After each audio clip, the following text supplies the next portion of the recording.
اللہ نے یہ مسئلہ سمجھایا کہ جن کو تم پکارتے ہو وہ تمہاری پکاروں کو سن نہیں سکتے، سن نہیں سکتے۔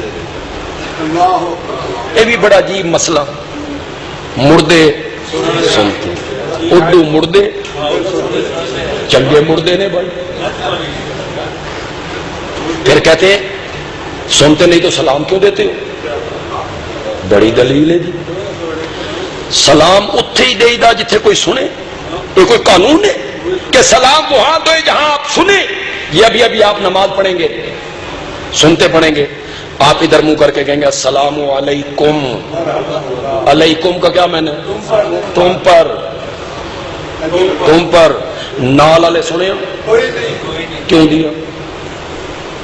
یہ بھی کوئی قانون ہے کہ سلام جہاں دیا جائے دوسرا سنے؟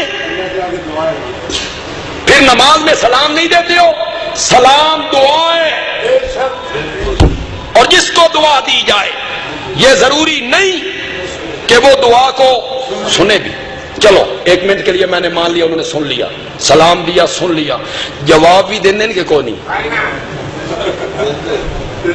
وہ تو کہتے ہیں جواب دیتے ہیں، یعنی جب ہم سلام کرتے ہیں تو وہ سلام سنتے ہیں، سن کے سلام کا جواب دیتی ہیں۔ وہ اوپر جو بندہ کھڑا ہے وہ جواب سنتا ہے؟ تو پھر فیصلہ کرو انہاں دونوں چ مردہ کون ہے؟ دونوں میں مردہ کون ہے؟ اس میت نے سن لیا، اس نے جواب دیا، وہ جواب تو نے مردہ تو اصل کیوں ہوا؟ قرآن نے فیصلہ کیا سورت نمل میں، قرآن نے فیصلہ کیا سورت روم میں، قرآن نے فیصلہ کیا سورت فاطر میں، تین جگہوں پہ قرآن نے فیصلہ کیا انک لا تسمع الموتى، میرے پیغمبر تو بھی مردوں کو سنا نہیں سکتا۔ اور سورت فاطر میں کہا وما انت بمسمع من فی القبور، میرے پیغمبر تو قبروں میں پڑے ہوں کو سنا۔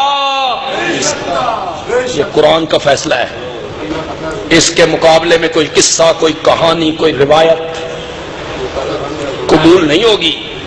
قرآن پہ پرکھا جائے گا اس روایت کو، اس کے مطابق ہے ٹھیک ہے، اس کے مطابق نہیں تو پھر قرآن کو ماننا ہے۔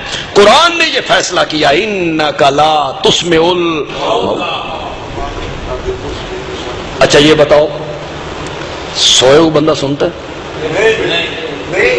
تے مویا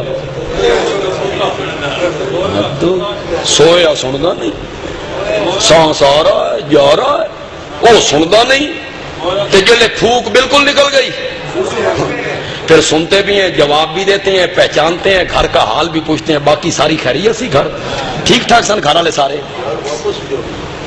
جو دنیا کا جھوٹ گھڑ گھڑ کے تم نے لوگوں کے ذہنوں میں ڈالا ہے۔